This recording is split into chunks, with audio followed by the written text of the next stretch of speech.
Good evening all, and welcome to another video on All How the Ale. It's Sunday night, which means it's trad beer night, and the beer we're going for tonight is from Carlsberg Marstons. It's this one. It is the Banks's Amber Bitter, and it weighs in at 3.8% ABV. It's brewed at the Park Brewery. Of course, it's got Marstons Carlsberg all over it, which, as of late, they have been destroying their beer lines from breweries that they've acquired rather heavily.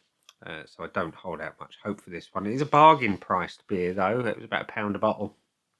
And it says that it's crafted with the finest ingredients, controlled by the bean counters, to deliver a deep gold amber beer with a clean finish and fruity overtones. The blend of Fuggles and Goldings. The classic twin hop masterpiece delivers a classic English beer. Now, that gives me some hope. Fuggles and Goldings. Two of my favourite hops in traditional bitters. But the malts have a habit of letting this style of beer down when you screw the price down, like Carlsberg Marstons have been doing. So yeah, they've screwed up a few of their beers lately, mainly in the Hobgoblin line. They're not the only brewery to do it. They're not immune. I get it, but when you're going to be making savings on the money to save on the tax, you want to be starting to pass some of that back to the consumer as opposed to pocketing it. Anyway, rant over. Let's try the beer. So we're going to pour into my Lemmy glass. I've not actually had this beer before. Been tempted many times, just never picked it up because of the price. I thought, cheap beer, is it any good? Let's find out. The pour is... well, it's pale amber. Let's do that much. That'll do. So, the beer in a glass. It is clear as a bell. I'll give it that. Pale gold. Source pale ale. It's not really the right colour for a bitter for me. It's too pale to be an amber either. Anyway, it looks more like a pale ale, but let's have a whiff. Looks like a pale ale, smells like a wheat bitter. It has that slightly twiggy vibe. It's subtle, it's light, it is slightly fruity. Yeah, so it looks like a pale ale. It smells like a cheap wheat bitter. Here we go. Cheers.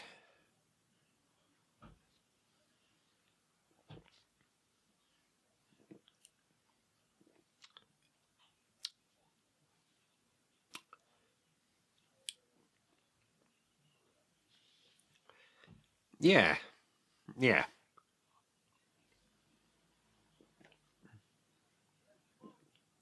The body's light to medium. Carbonation is decent.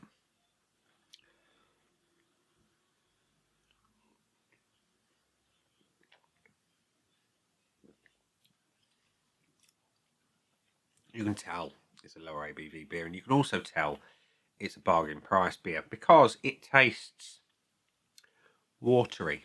It tastes like it's brewed to a price point, and let's be honest, it is.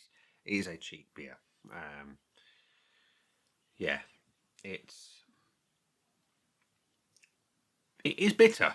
I will give it that. It's got the flavours that I expect from the Goldings and Fuggles. It's got that slightly twiggy nature to it.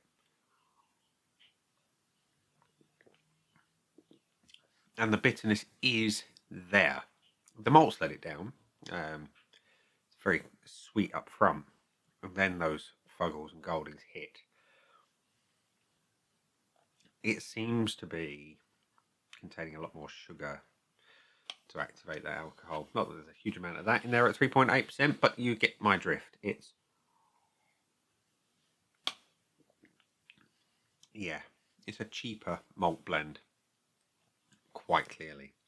But for not a lot over £1 a bottle, it's not terrible.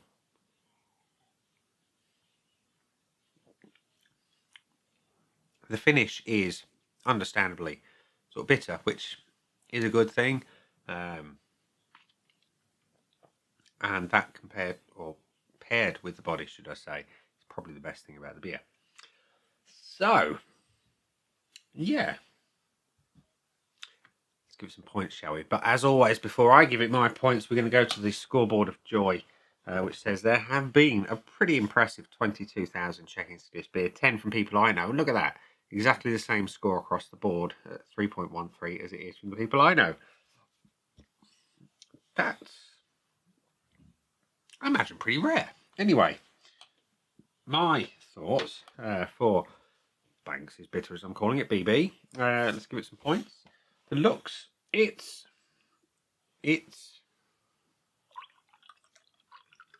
pale. It is pale. It's paler than I would like for the style of beer. It's definitely sort of more pale ale than it is bitter, or indeed an amber ale. It's too light, boys and girls, let's be honest. For me, I want it a bit darker, but the head's nice, so I'm going to give it a half, a 0.5. The aroma is light. It is light, but there is that subtle, twiggy brown nature to it. It's okay, but it's very, very light. It needs more oomph, and it could do with just dialing back on the sweetness, because it is sweet on the nose. And incredibly light. Yeah, I'm going to give it a half. Like I say, there is that little twigginess to it that I do like. The body, though, I cannot fault. It's good. Light to medium, good carbonation, fair dues. It's having a point for that. Taste, I fully expected to really dislike this one because of the, like I say, aforementioned messing with the recipes to get the price down. But not to us consumers. However, it does have some redeeming qualities, namely the bitterness is there. It's got that Goldings and Fuggles pairing that I do enjoy, and in fairness, it's quite prominent here. But the malts let it down, so I'm going to give it the 0.75 because, like I say, that bitter, classic pairing of hops is good. And the finish, again, compared with the body, it's all right. You know, it's decent. It does what I want a bitter to do, leave me with a bitter taste in my mouth. And it's odd that a beer that leaves me with a bitter taste in my mouth is going to get the point for the finish. So yeah, it's got 3.75 out of 5, which is more than I expected to give it, I must admit. But as always, I'm objective. I'll be truthful and honest. I'll always say it as it is. But of course, it's my preferences on the beer, of course. You know, your tastings may be different. You might prefer this beer over others I enjoy. Who knows? Anyway, bonus points. Can't have the full bonus because you didn't get a full 5 out of 5. Value for money. It's about, what, £1.20 a bottle? Something like that in your local Lidl or wherever I picked it up from. I really can't remember. I'm going to be honest, as a cheap fridge filler, I've had worse. It's all right. I would say it offers value for money. Would I buy it again, though? I'm going to say no, I wouldn't buy it again, but only because there's better beers out there for not a lot more money of the style. So there we go. Truthful as always. So the Banks is Bitter, like I say, has got 3.75 out of 5 with a bonus point for value for money. So there we go. It don't ruin everything. This one is okay, just not one that I would repeat purchase.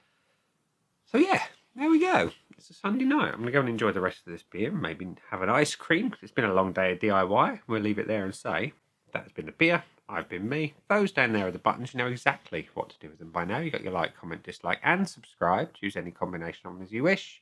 And I will see you again soon for another one. Bye for now.